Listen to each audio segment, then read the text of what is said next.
Hey guys, it's Ben from the Strength Factory, and today we're going to talk about timing and how it's going to make you a better rider, from simply using your phone, your bike, computer or watch, or going full factory and using chip-based timing. It's easy to assume that timing is just for the racers and just for those absolute pinners out there. And yes, I do use timing with my pro riders, with my elite racers, to try and recreate the stress of racing, to really prepare them for competition. But that doesn't mean that you can't benefit from timing as well. If we use timing in a smart way and with a very deliberate approach to it, then we can use it to quantify improvements in skill, bike setup or fitness. No matter what approach you take into timing, the most important thing to make it repeatable and valid is have clearly defined start and finish points. For me, today, I'm just going to make a nice line here. This is what I'm going to work on. And if it's something that you're going to then return to in the future, then you know what, bag yourself a photo. I've got my start line with the prominent tree, get a photo on the phone, and then I know if I'm going to then come back in 6 weeks or whatever to compare my times, then I know that the test is absolutely repeatable and valid.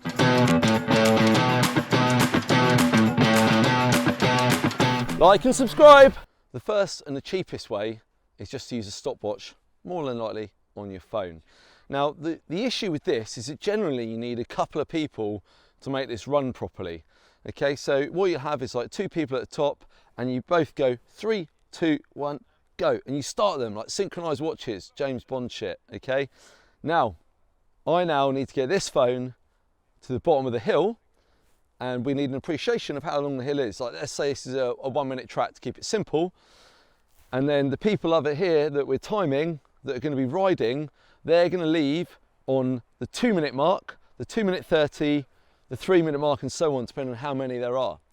And then each time someone comes through the bottom, I can hit the lap button, boom, boom, boom, and gather their times as they come through. Then all we do is, assuming they're in the same order, is we take off 2 minutes, 2:30, whatever the times were that we've agreed beforehand, okay? And so the phone that goes to the bottom gathers the finish times. The phone at the top is used to say 3, 2, 1, go. So you leave at the right time. And so it needs a bit of manpower, but with a bit of organisation and a bit of a plan and a big group, it's a really great way to get some timing done without spending any money.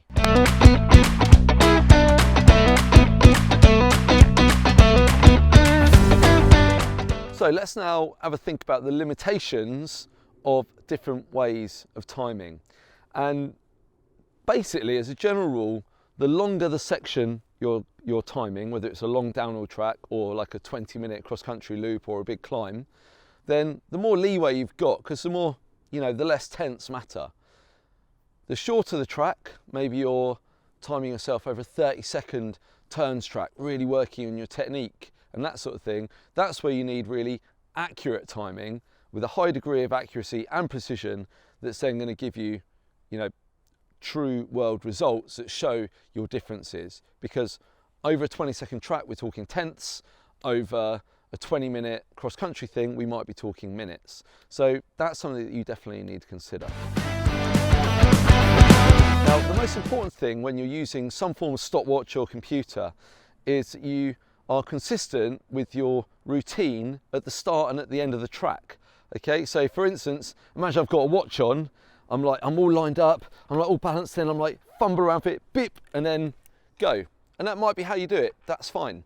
Similarly, if you're using like the lap button on the computer here, what I might do is I press it,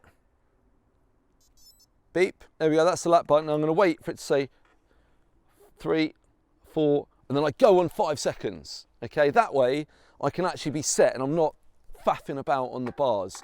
And just every time you do one of your timed laps, you do it at 5 seconds. On your watch or on your computer, you can have an eye, boom, go on 5 or whatever you decide. Similarly, at the bottom, there's always that scrabble to get it. So just make yourself a rule, like you've got your defined finish line, and then I'm going to stop at this place and then just press it as quick as I can. And it is what it is. It's not perfect, but it's really accessible and fairly effective way of timing this.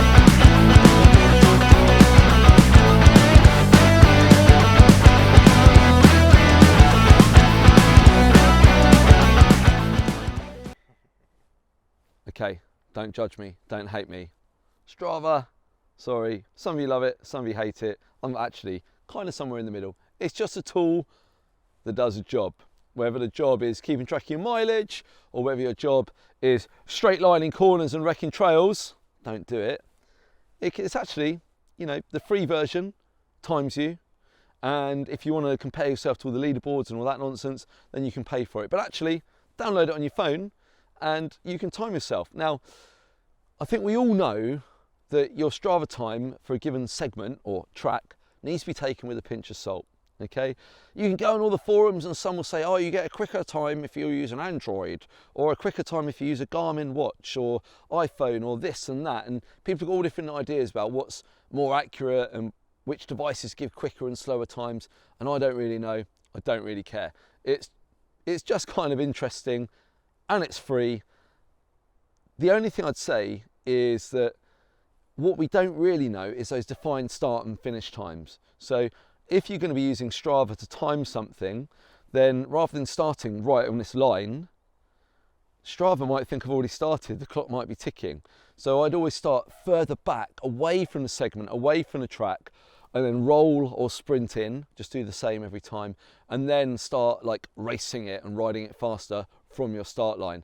That way you don't accidentally like, trip the beam, if you like, on Strava. Same at the end. Don't stop right at the end of the track, carry on rolling through, and then you're more likely to get a legitimate and time to what you've actually done instead of getting an insanely long time and then you feel really sad about yourself. The final option I'm going to talk about is like the professional option, and this is using like a chip-based Bluetooth system, and this is my Freelap timing kit. Now, this stuff's expensive, I think overpriced to be honest, but it's really good, it's really robust and very reliable. So maybe it's not that expensive, but in essence, it's just like going to a mountain bike race. You get your chip, get it on the bottom of your fork, you pop one of these transponders out on the right hand side at the start line, clearly defined as you know, and one of these at the finish line, and then you need some sort of device near the finish line, like an iPad, which I'll show you in a minute, which is then going to gather the times. And this measures your time to the highest degree of accuracy, to 100th of a second. And so this is the best way to measure gains and things like that, especially over short distances. If you've got all the money, then you can buy like 3 or 4 of these and run splits and effectively run a proper race. Your only limitation is how many of these 200-pound chips you've got for you and your mates, or for me, for my clients, to strap to their forks. Now, cost is the big prohibitive factor here. So, but they are becoming more common, and certainly, you know, I have lent this to my riders before. Maybe your local bike shop has got one, or maybe you all ride as part of a club or something like that, and you can club together and get yourself one of these sets. I also know like a load of sort of pro and elite riders, and they've always got their own chip that they all bring along, and then someone else has got the timing. So you can make it work if you really want to and if you feel the need.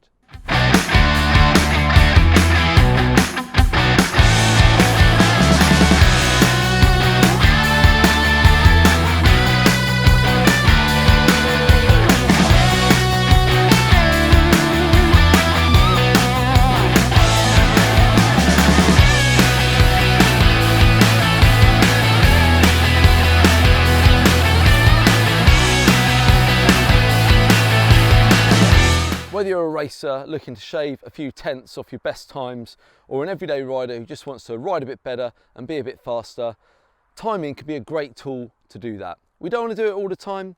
I don't Strava every ride. I don't even use a GPS computer every ride, to be honest. Most of the time I don't. But sometimes it comes out, it lets me know where I'm at, and then it lets me work on it to improve it. After all, what we measure, we can improve. So if you've got any questions about how you can use timing to improve your mountain biking so you can go faster and have more fun, drop them in the comments below. Similarly, have you used it? Or are you a coach maybe? Let me know if I've missed something. I'd love to hear from you. And while you're down below, make sure you like and subscribe, and I'll be back soon.